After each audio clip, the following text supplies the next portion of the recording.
Hello and welcome to this week's edition of Newsgram. Are you ready to change the world? I say that all the time, but today we're actually going to do it. Stick around, because before this show is over, you're not only going to learn how to reverse climate change, but you're going to be presented with an infinite source of energy. How about that? One of my personal goals is to leave the world a better place than I found it.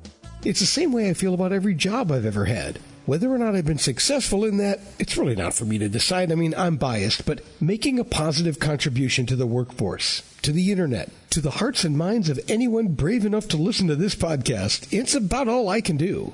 I hold no public office, and at my age, I simply don't have the ability to lead corporations into making planet-friendly decisions. But I can read, I can listen, and I can vote. I can also share what I've learned, and maybe that's the best way to begin, by just sharing. Where am I going with all this? Sometimes we do what we do out of habit or out of old ways of thinking that we simply haven't taken the time to examine properly. I found a book with a very provocative title, The One Pill Fix, A Simple Cure for an Ailing Planet. It's by Andy Kirkwood. A one pill fix to cure an ailing planet?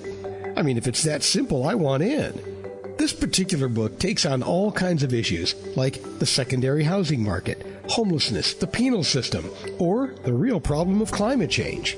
For Andy, it all started with a bit of traveling, and not just a trip to the Grand Canyon. It was during his first circumnavigation of the globe. Everywhere I went was having the hottest, the coldest, the wettest, the latest, the earliest.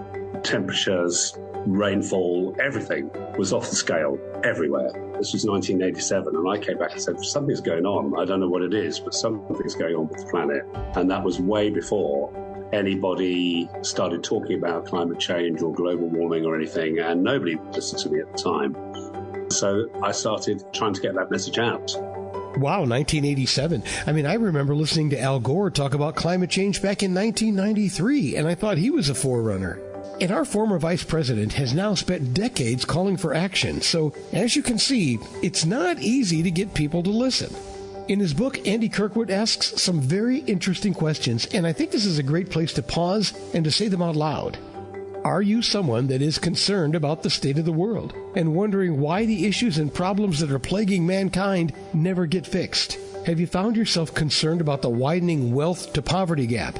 I mean, the rich just keep getting richer, right? And when you see your planet in peril, and you know that there are problems in your community, but you can also see a simple solution, what do you do to awaken the people? How do you get people to act? And more to the point, how do you try and get governments to act in an appropriate manner? It's a very difficult thing to do. That is the question, right? I cannot change your mind or make you do anything you don't want to do, and I wouldn't want to, but I would like to encourage you to open your mind to new possibilities. If you're a staunch Republican or a lifelong Democrat, I would encourage you to listen to the other side and seriously consider their opinion. Agree or disagree, that's your right, but open your mind, listen, know where they stand and why they feel that way. Then question where you stand and why you feel the way that you do. It might trigger some real thinking. Andy has chosen to write a book and to do a lot of other things to help spread the word about important issues. How do you get that message across? People do some extreme things, don't they, to try and get it across? The other day I read about an activist in Arizona who scaled a tall building without any ropes or a safety net just to bring awareness to the pro-life movement. People do all kinds of crazy things to draw attention to their causes. Andy has taken a more traditional path toward getting his message out. Take a listen to all of his efforts. First thing you do is you talk about it. You tell as many people as you can. You try and write blue touch papers. You hope that people take the information on board and that they go and tell their friends, and you start some kind of avalanche that way. And then I thought about maybe just creating a website, Sanity, and having, what would you choose? Would you choose the way it is because the way the world is not that great, or would you rather have it, a different way? And the difference between having it the way it is and the way that really works, it turns out, is not that great.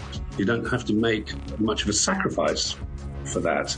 And then I started doing satirical stand-up comedy, because then you've got an audience and you make people laugh, and there are plenty of comedians who've done that, who can get a message across in just a couple of lines.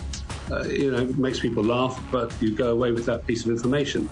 I started working for a radio station so I could have a wider audience. And then it struck on me that standing for the MP seat was a good way, because you promote yourself from the audience where you're gritting your teeth, listening to this garbage that these people up on the stage are telling you, because they don't have free will. If you're a member of the Conservative Party, you have to say what the Conservatives say. You can't exercise free will. And you get up on the stage and then you can say what you think, because you're an independent, and you say what you think. I had a political party called the Movement for Active Democracy, and the acronym is MAD. And I thought that was kind of a bit bumper stickerable. Don't go crazy, go mad. Come on, go mad, everybody. Because I want people to go mad. You've got to go mad. But what you're trying to do is unravel a lifetime of programming that they've put into you. A bit of clarification is needed here. Now, Andy is from the UK, and most of the issues he talks about in his book are global. His methods are universal. But when he mentions the MAD Party, he's talking about the Movement for Active Democracy, MAD. It's an alternative British political party created by Andy that endorses the Swiss model of government.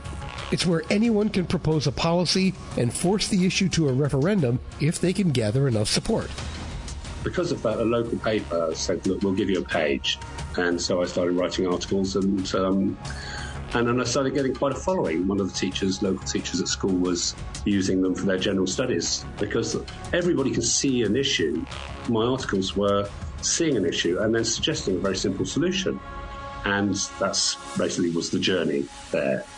I really admire Andy Kirkwood. He has put forth a Herculean effort to inform about all kinds of issues and to get people to think and to question the things that we've been told all of our lives.